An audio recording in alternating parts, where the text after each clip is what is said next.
Hello, everyone. So great to have you at our webinar today. Feel free to use the chat to introduce yourselves and use our Q&A function to ask our speaker any questions you might have.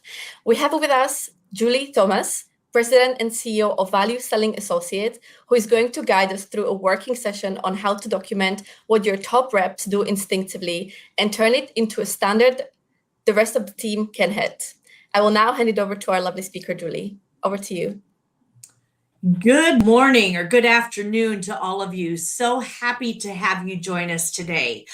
As Martina mentioned, my name is Julie Thomas, and I'll tell you a little bit about who I am and where I come from here at ValueSelling Associates in a second. But I will tell you that often conversations that I have start with this question.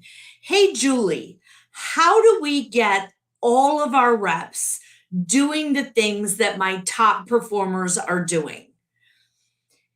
Even when they tell me that they know what to do, how do we make sure they build the right habits, the right discipline, and the right instinctive, if you will, automatic behaviors to do what the top performers are doing automatically? And today I'm going to share with you some of what we have learned on our journey that helps, in essence, clone our best performing reps to extend that performance throughout the organization. And I'm excited that you've decided to join us today. And we even have a couple goodies for you if you stay on to the bitter end of some good research that we can share with you and some ideas that you can share with us. So as Martina mentioned, what we're going to talk about today is what ValueSelling Associates does day in and day out with organizations across the globe.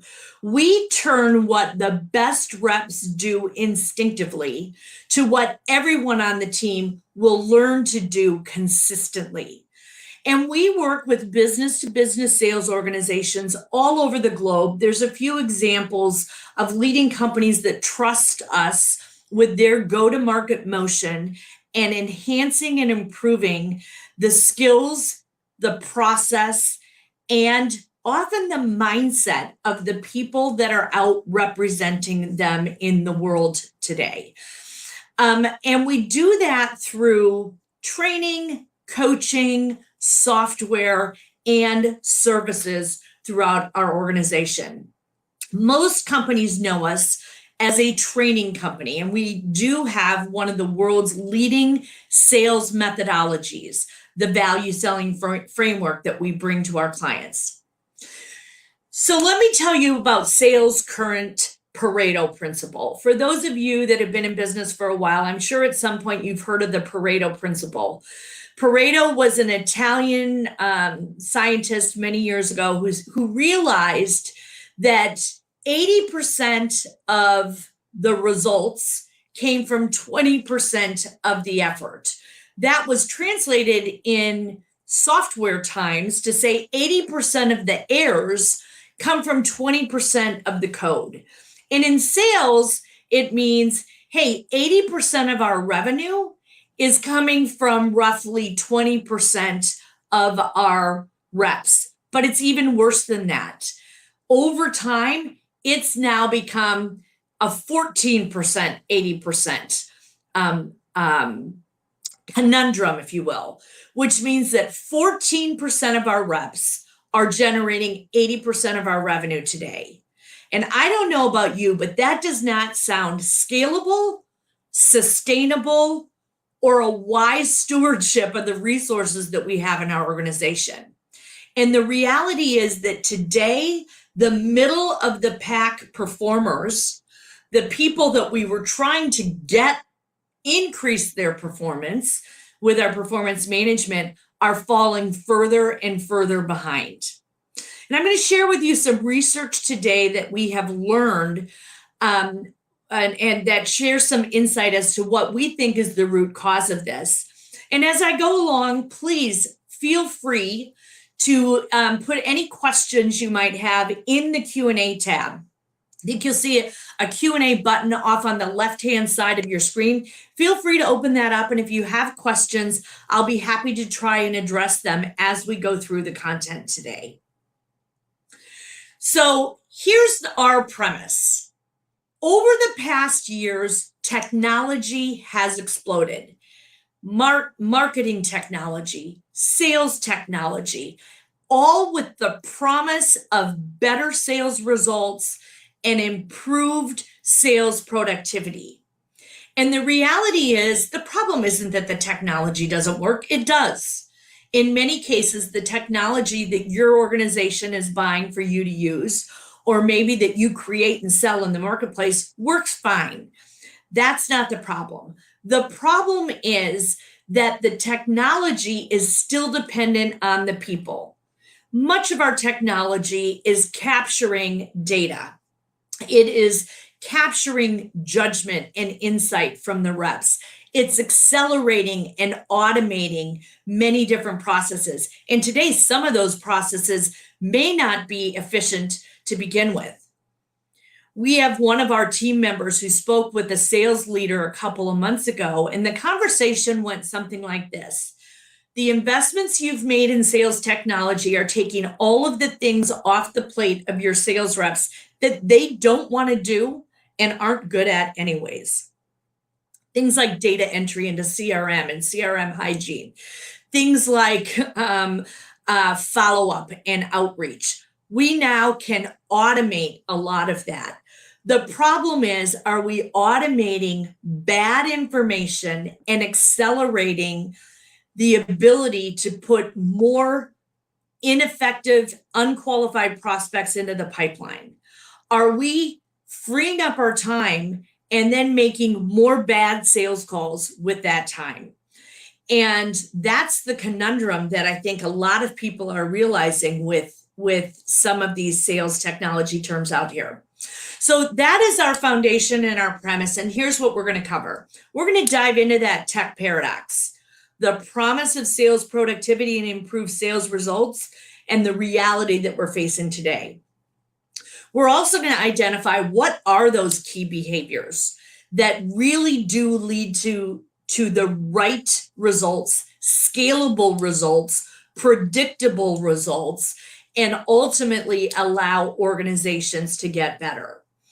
And then we're going to talk about, hey, how do we make these behaviors the standard? How do we make sure that we have consistent execution of this across the organization? And how do we operationalize this? And I did just see a question out here that asked, hey, will these slides be available after the session? And the answer is absolutely. You will get a follow-up from Value Selling in the next few days, and we will share with you these slides. I also have some other goodies if you want to download them at the end of today's session. So that is our agenda today. Again, questions, please type them into Q&A and I will work to address them. So let's dive into this, what I call the tech paradox. And this is that we have more tools than ever, yet quota attainment and sales outcomes have actually declined over the last number of years. It's crazy. It is counterintuitive. All of the promise of efficiency and all of the promise of AI enablement and all of the promise of sales enablement in tools has not actually led to more results. And so the question that we started to ask, and many of our customers asked us, is why? Why is that?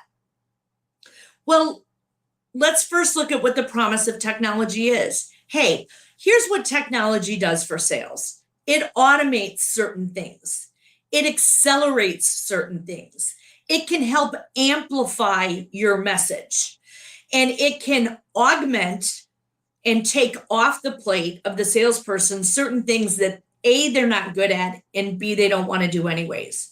So the promise has always been, hey, buy these tools, use these tools, you're going to reach more, you're going to sell more, your pipeline's going to explode. If your pipeline explodes, you're going to close more.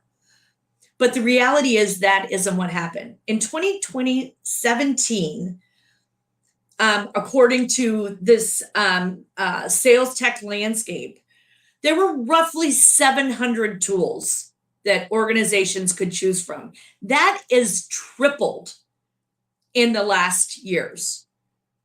And you all know, if you're in sales, on average, a rep today in a tech-enabled sales organization is touching roughly 8 tools to close a deal. That could be CRM. It could be a pricing and quoting application. It could be a sales enablement or creating a digital room or that type of experience. It could be AI in crafting messages. It could be a conversational intelligence, giving them coaching. It could be a forecasting tool. It could be any myriad of tools that often today are still disparate. Granted, there is some convergence going on, but there are still some specialties of tools that we're asking people to go to. And all of that is going on, and the results are not changing. I looked at a customer's dashboard of all of the tools that they provided their salespeople once, and it was over 30. And the expectation is that the sales rep masters a few things. Number one, if I'm providing 30 tools to you, that you have mastery in those tools. Number two, you understand what the workflow should be and when one tool versus another is going to help you be more effective situationally and circumstantially based on where your customer is in their process. And both of those are fallacies.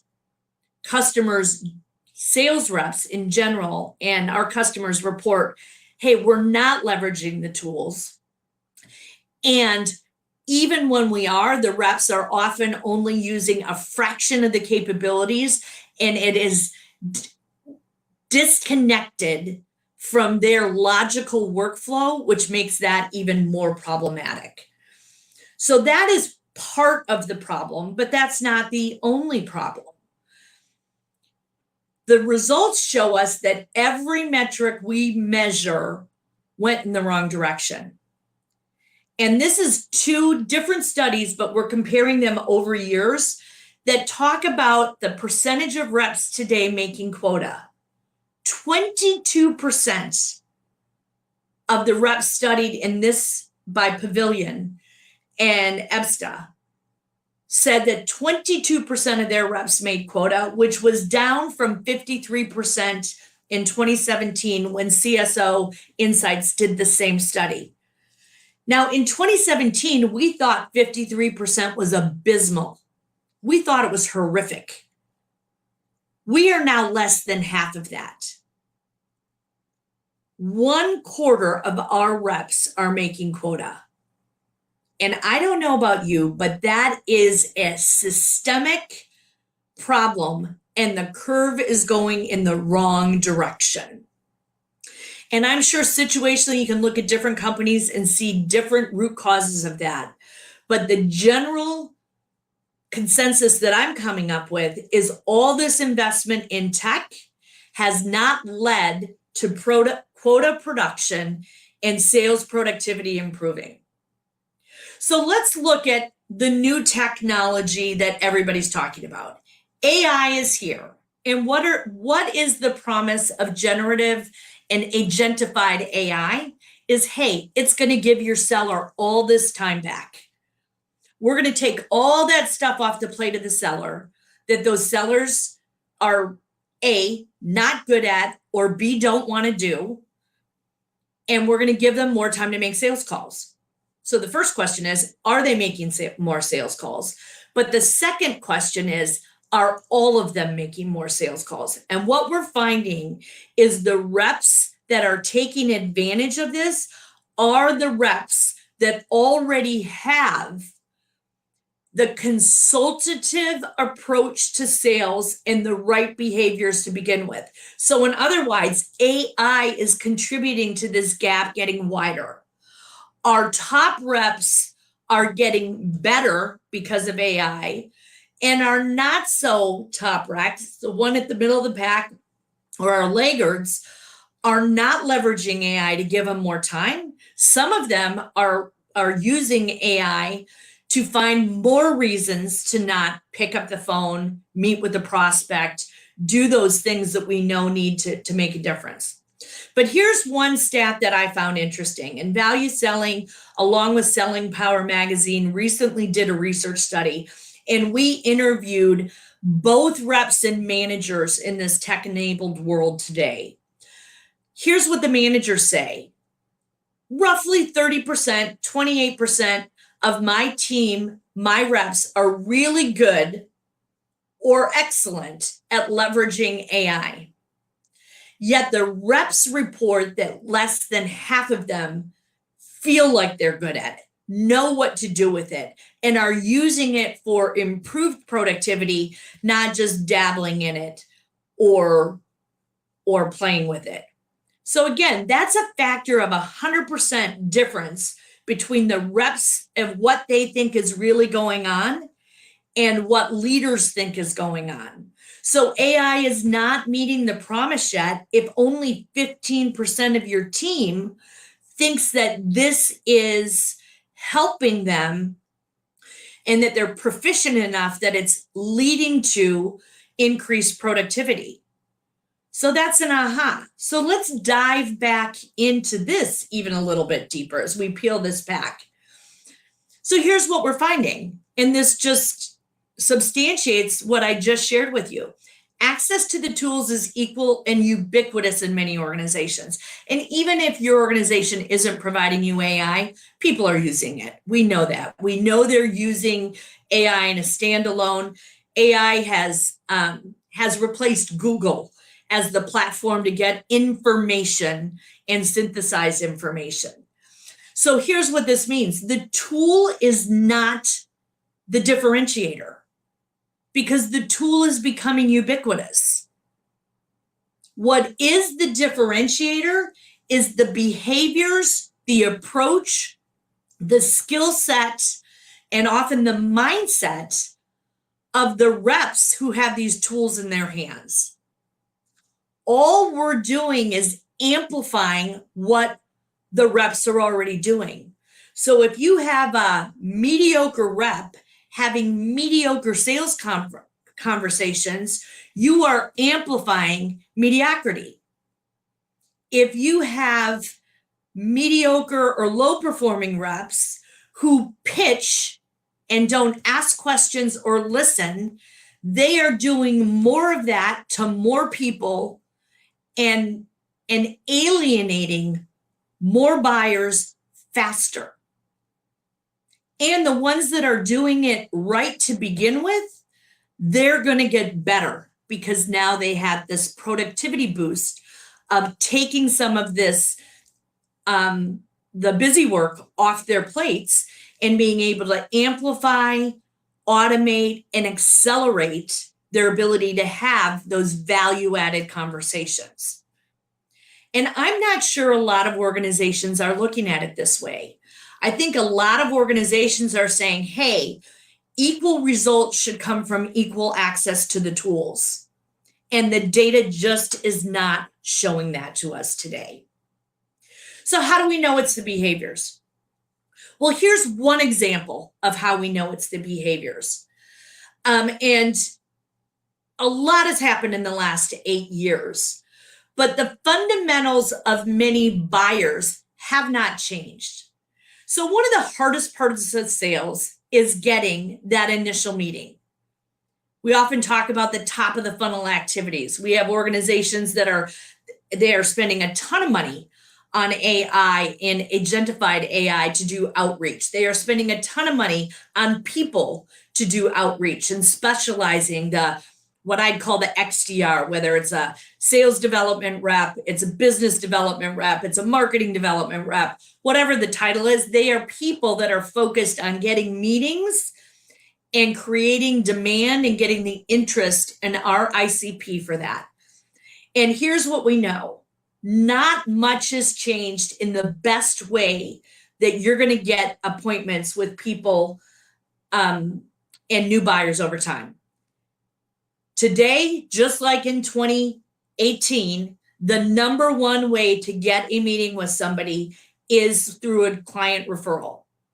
When somebody that you know or respect asks you to meet with somebody else or tells you they think you could benefit from a conversation or education from an individual, that is still the most effective way to open up a new relationship and open up a new conversation for the purpose of seeing if there might be an opportunity to create an opportunity.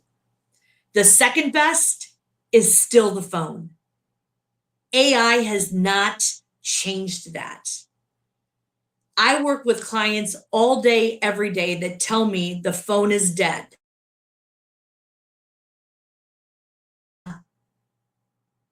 From some of the most recent research that we've said says it's not. People are answering the phone. People will answer the phone, and when the approach to that conversation is correct, it is the second most powerful way to open a relationship and open a conversation. So now what's the differentiator?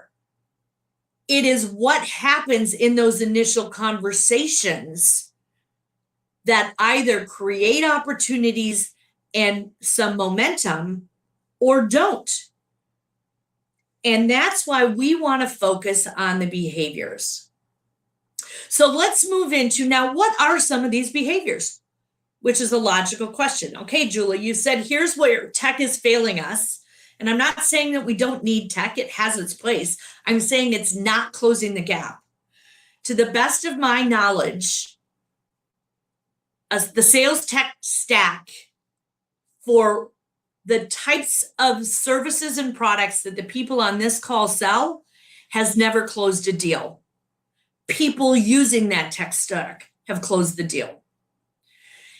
So here's what, as we dive into this, is something that we need to understand. The skill set that salespeople has to change. But here's what AI is going to do for us. It commoditizes information, which creates a whole nother set of problems, which I'll talk about in a second. But what it doesn't commoditize is judgment, wisdom, and experience. So it's what the sales rep does with this information that becomes important. 5 years ago, if you were coming to us and saying, hey, Julie, can ValueSelling Associates help us with account planning? A big component of that skill set that we'd be teaching was, how do you do research? How do you synthesize information to understand what's going on with the customer? And it was the how do you do that? No one needs to do research anymore. AI will do the research, but now I need to figure out what I am doing with that insight.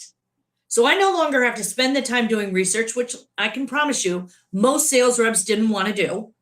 Many sales reps were not skilled enough to do it. And one of two things happened. Either they did superficial research that wasn't enough to make a difference in terms of how they approached customers, or they did so much research they felt like they had to be a financial analyst and were diving into the financials of the companies and felt like they needed to know more than the customer about the industry and the company. Neither one of those is an efficient use of the sales rep's time. So now we have to focus on critical thinking, interpreting conclusions from research into actions of how that can actually create an opportunity for us. Based on the knowledge that I've gotten from an AI engine, whatever it is, how do I use that to craft better messaging that I'm going to either use in email or in a voicemail or be prepared to talk about if somebody answers the phone, to give the customer confidence that I know them and I'm not there to waste their time.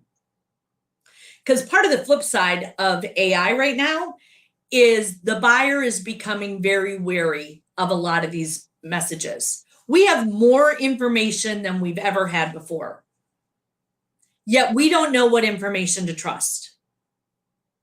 The first thing I was taught when I learned to start playing with AI tools is, hey, trust the sources.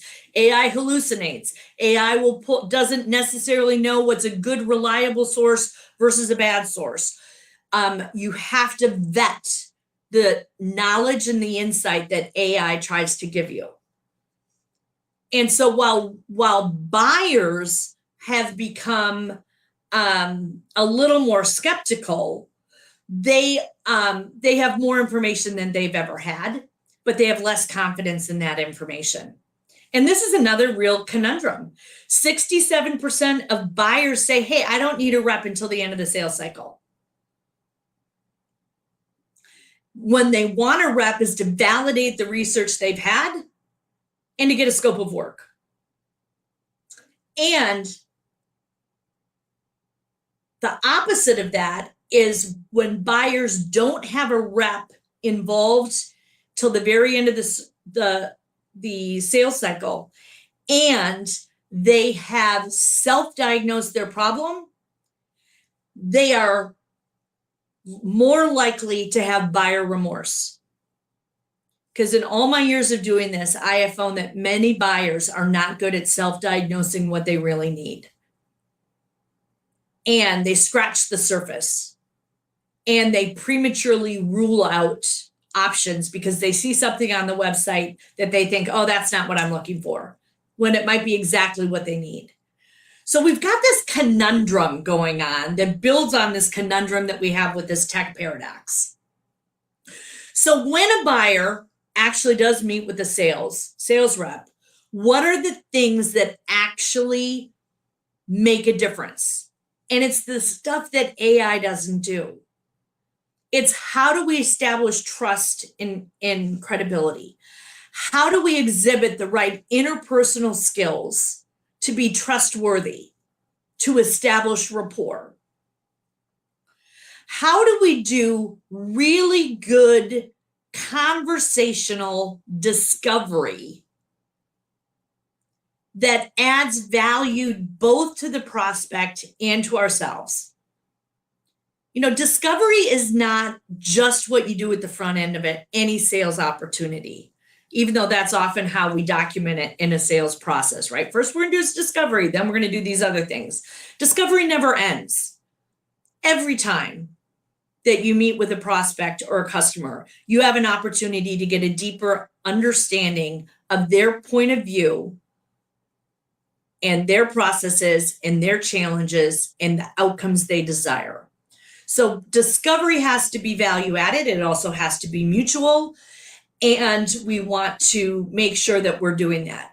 So sometimes sales reps come to us or companies come to us and say, hey, we ask a lot of questions. It's not about the questions. And I dive into the questions that they're asking. As a matter of fact, a couple of years ago, a guy gave me like a 6-page Word document, single-spaced, with questions that his sales reps were taught to ask. It was ludicrous in many ways. Not that the questions weren't good, but that no one would have the patience, tolerance, either the buyer or the seller, to go through an interrogation of 6 pages of questions with a prospect. So it wasn't executed conversationally, and many of the questions were redundant or interesting, but not relevant to creating an opportunity for that product or service. It was just kind of this living list of questions that weren't intentional, deliberate, or purposeful at creating an opportunity for that company.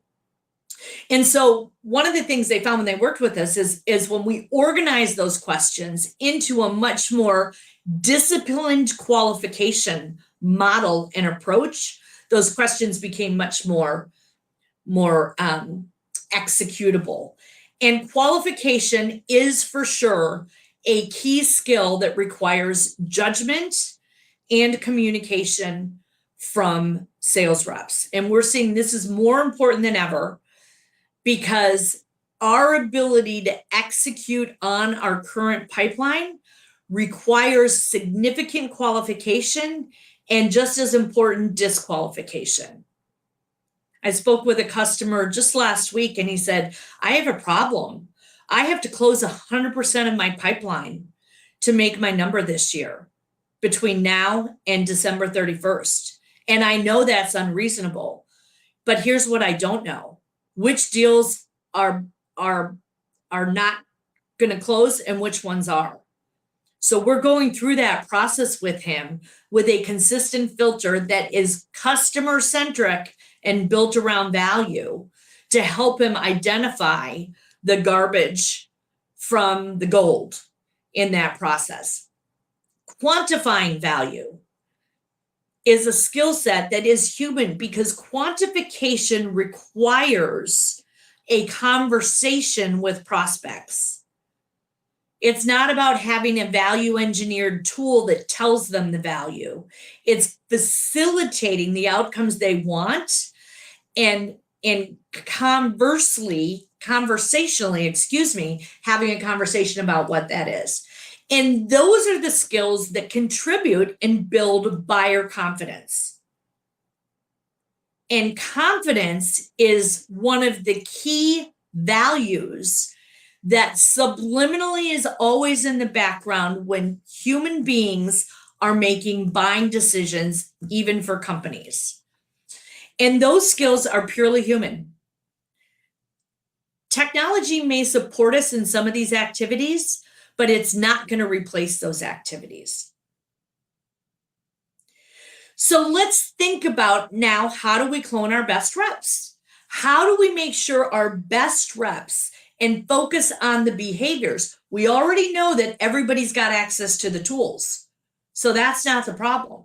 The problem is what happens with how they approach the conversations, the prospects, the qualification that they do. And we believe that it's the first thing we need to do is really start to name these tools from that standpoint, and then figure out how do we make those tools the standard. So I've just named some of those tools. Discovery. And we didn't even talk about, hey, if I'm doing good discovery, I better develop the competency of good active listening. Because why ask all these good questions if I'm not listening to the answers? So now how do we make this stick? How do we make sure that the behaviors that we want, A, they know what they are, B, they know how to do them, and most importantly, C, they do them. It becomes the habit of what we're talking about. Oops, we are missing a few slides here. Hold on a second. As we claw that back.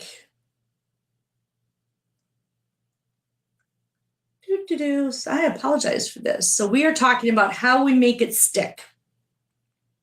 Somehow I jumped ahead here with the slides. So how do we make it stick? Well, the first thing is have a common language that all of your reps follow. And that's not just a sales process, but it is also the language, the tool set, and making sure that everybody is talking about the same thing. So one standard that we know high-performing reps operationalize very well in their organization is a common language. And then we need to think about, okay, how do we train people? And I've often been asked, is training dead? Do I really need to train people anymore because all of this stuff is at their disposal and they don't need training the way we did it before? And the answer is, I don't think training is dead, but maybe the way we've always done it is. Because the way we've always done it is focus only on the training. So what I've got up here is what we call the forgetting curve. And when people focus only on the training, the forgetting curve is real. 90 days post-training, most people will have forgotten most of what they learned. And you're going to hear that in a number of different ways. You're going to hear it from reps who say, hey, when I take a training, I try to find one or two good nuggets that I can take back with me. 1 or 2 good nuggets in a 2-day class, that means that 1.5 days of that workshop, that rep didn't think was relevant to them. That's kind of crazy. We also know that organizations spend so much time focusing on the training, they forget about what goes around the training to make it sticky. And so our position is changing adult behavior, and we're all in business, so we are working with adults, even though some days it might not always feel like it, is a process. It can't be an event. Yet I will still tell you 90% of our customers and some of yours focus on the event, not the process. And it's not because they don't acknowledge that, hey, we need coaching. Hey, we need integration into workflow. Hey, we need reinforcement. Hey, this cannot be one and done. It's that the sales leaders and sales enablement leaders, and I think I've got a few of you listening to this today, are overwhelmed. And it's always the question of what's next. And I think part of our challenge is we're so focused on what's next, we forget how to make sure what we are doing actually gets the legs it needs. I have a client who does phenomenal training and enablement. They've got a huge enablement team. And the measure is the input to enablement as opposed to the output of the impact and the outcomes and the results. And that's where I think we need to change the conversation, because too much is too much and too little is too little. But one thing and then the next week doing the next thing and the next week doing the next thing is just we're the hamster on the wheel. It's just a rat race. And the problem with the rat race is when it's over, you're still just a rat. And we want to get out of that thing. So here's some of the things that we work with clients on. They all come to us for training, and we work with training. We're a training company, don't get me wrong. But we know that the issue isn't in the training. The issue is in what happens before and after the training that leads to the outcomes our customers want. And if we're training on those behaviors that are more important today in a tech-enabled world, we have to go through these steps to make sure that what you invest your time and money in actually gets the outcomes you want. And there is no silver bullet. And it's not just knowledge. If knowledge was the answer, we'd give them a book and everybody would do what the book said. It doesn't work that way. It doesn't work that way. Just like if I'm learning a new sport, if I'm picking up golf and I take one lesson, I am not going to be a golfer. I might know enough to be dangerous, but what do I have to do? It's practice, it's repetition, it's feedback from a coach or somebody who can look at me and say, hey, Julie, you've reverted back to your stance that wasn't working. You've reverted back to your head picking up. You've reverted back to whatever it is because it's not obvious to me. So understanding that. So we work with our clients on operationalizing it and building things into the process as well as tech integration. So I don't want your tech to go away, but I do want it to better support the behaviors that you expect your reps to do. And there's a lot of tech that was developed not with the end user in mind. And AI is no exception to that. I mean, how many of us can do a presentation while we have something that we're supposed to be reading telling us what to ask next at the same time that we're listening? The brain doesn't work that way. It doesn't work. Reps are turning stuff off because it's becoming noise. So we believe that success lies in a well-designed, process-driven approach and not just an event. So here's a question from Sid. Thank you, Sid. Where do you put sales managers into this? I think sales managers go into this in a couple of ways. First of all, sales managers have to be involved upfront in the design, identifying the skill gaps, identifying the behaviors that they see, and also bought into the design that it's not just a training workshop, and we're gonna operationalize it and integrate it into it. Then sales managers also have to be very involved in the operationalizing of it. So let's face it, when you are focused on any of these things, it is an overall change management process. And your managers will be critical to that change. And here's a couple of examples. Your managers have to change their expectations of their reps after a training event if we want them to actually know what we want them to do. Number two, your managers have to be able to role model what those behaviors are. If I'm your manager, Sid, and I put you in training and I say, hey, these are the 3 things I want you to do, and then you make a sales call with me and I do the polar opposite, you're going to emulate me. You're going to do what I do, not what I say. So I need managers to role model. I need managers to provide feedback, set expectations. And I need managers to help with the feedback.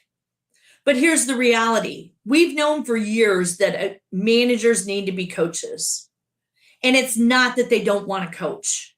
They just don't have the time. Similar to the 80-20 Pareto principle that I talked about at the early, our partner Replicate Labs did some research, and it says, here's what they came up with. 83% of managers say they coach reps on a regular basis. 17% of those managers direct report getting coaching. That's a disconnect. So maybe there is a way for AI to help operationalize this and not replace managers, but supplement them in the things that managers can't do anyway. So I think managers are critical to this. And then they're certainly critical in the measurement and the outcomes that we're going to get.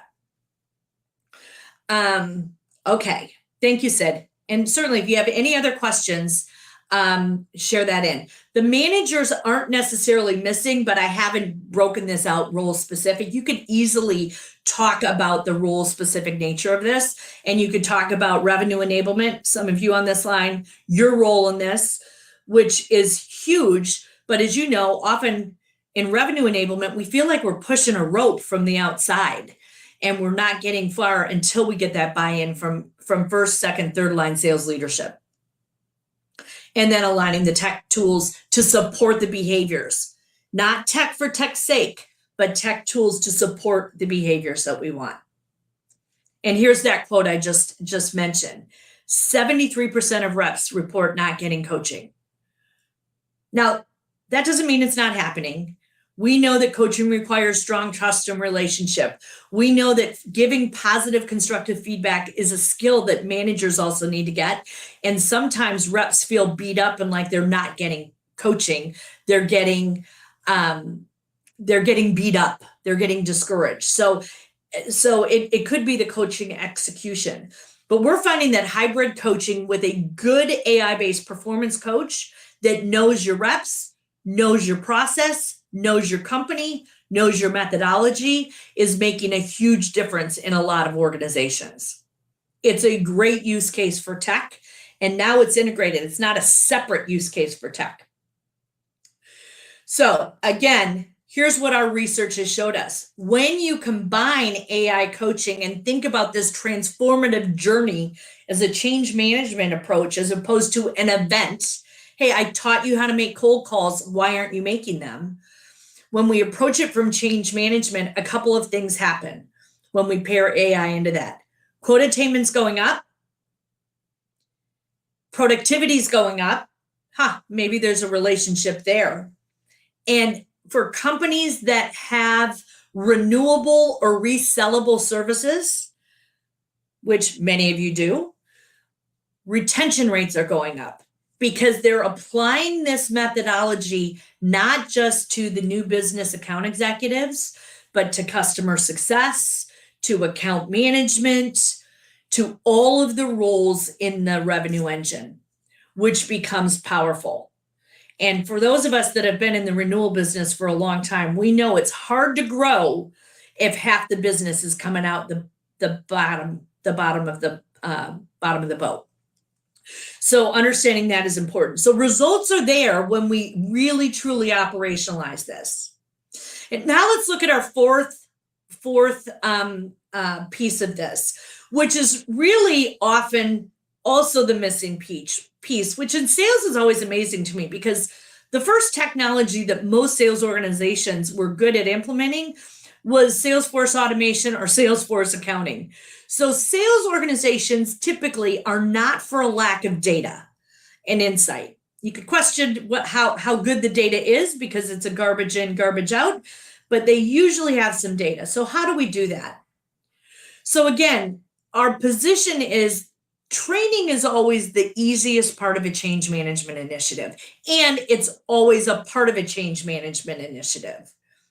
But it's then really identifying, what do we want you to do, and how do we equip you to do it, and how do we make sure that that is embedded in the workflow that we expect you to use going after that.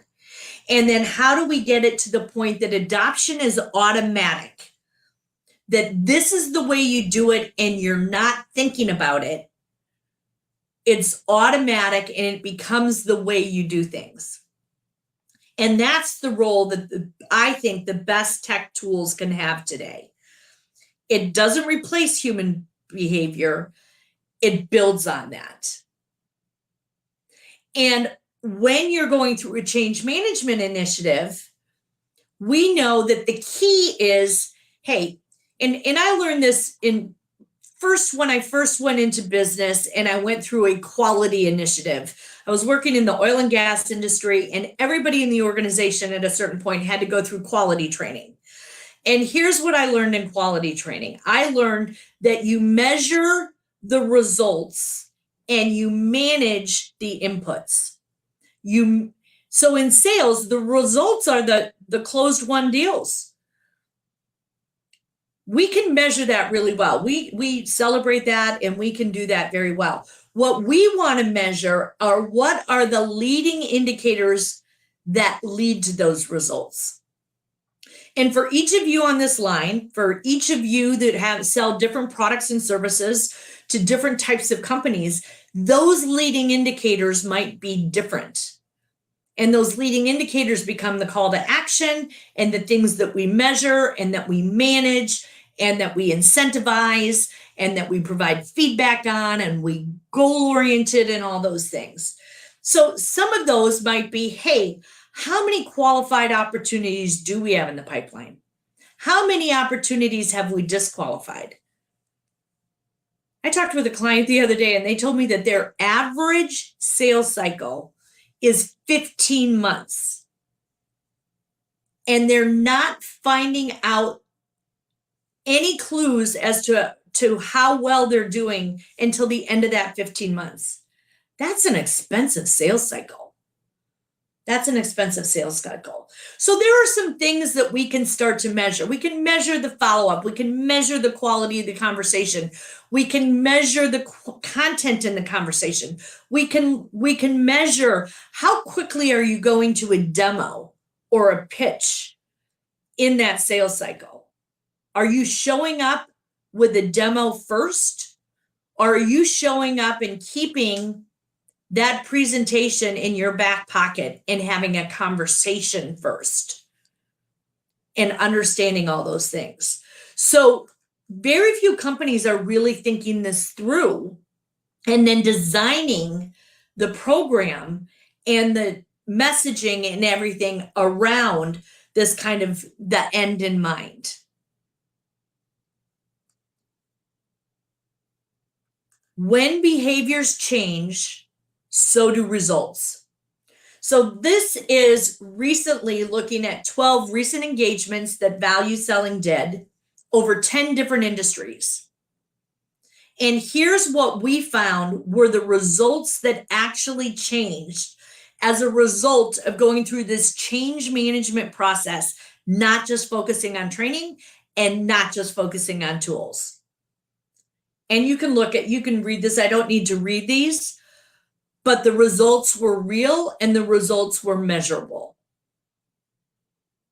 And it's because the behavior changed, the tech supported, as opposed to we made these investments in the tech and we expected the reps would actually do more of the right thing as a result of it. It's a flip-flopped approach to how you think about this. And it's a different approach than many of us had because we've all bought into the promise of technology. And there's no question there is a promise of technology. And it can't be the expense of making sure that we are doing the right things to the right people at the right time. So here is what we think will lead to how you can clone your reps today. Define good. Name the behaviors. Name the habits you want them to have. Identify them, whether they're competencies, their skills, their behaviors. Name them. Figure out what we want them to do. Number 2, we do have to train them. We do need to know everybody knows what to do and how to do it. And that's typically what training solves. I'm going to teach you what to do and how to do it. But I'm also going to then make sure that you do that. And that is in stages 3 and 4, which says I'm going to think through how I operationalize this and how I make it sticky. That's coaching. That's supporting technology. That's integration into workflow. That is both human and AI coaching in concert to provide the right feedback at the right time and strategize. A good coach doesn't just provide feedback, it actually strategizes. We strategize on how to advance it and how to close those gaps. And since we're dealing with human to human communication, both between the rep and the buyer and the rep and the coach, we know there's all kinds of nuances to communication. And then number 5, have a mechanism to measure it. Technology shines in measurement. And that's a great way to do it. Technology has allowed all of us that do training to move from anecdotal success of, hey, this helped me win this deal, to systemic gauges and guidance on, is it helping the entire organization or is it just anecdotal? So we can leverage technology at the right junctures, but we can't forget about the behaviors, which is what we want to think about. So as I wrap this up, if you have any other questions, please throw them into chat here, and I'm happy to address them. If I don't get to all the questions, we will follow up with you with a written answer as part of our follow-up. But I've got 2 documents. You can use QR code here if you're interested in downloading those. Number 1 is a infographic that we put together that's called Effective Prospecting in the AI Era. You may find that interesting. Download it. And number 2 is our maturity guide on value selling and what organizations do in 4 different stages of maturation on this change management journey.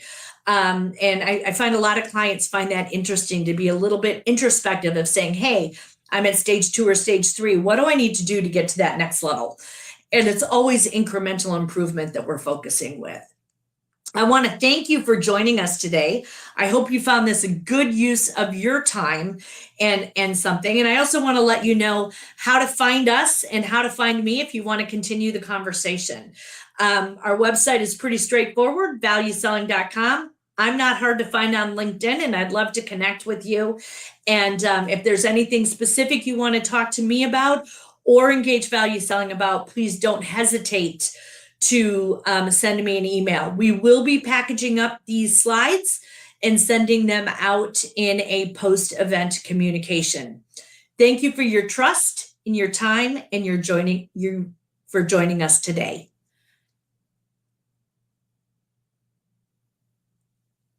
Martina, let me turn it back to you.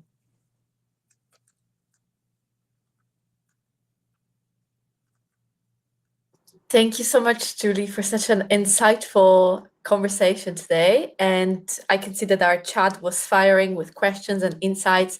And as Julie said, you're going to receive the slides and any communication you might like from Julie. So thank you so much for being with us, Julie, today. We really appreciate it. And hopefully next time. Thank you very much, Martina. Again, thank you for joining us today. Talk soon. Thank you.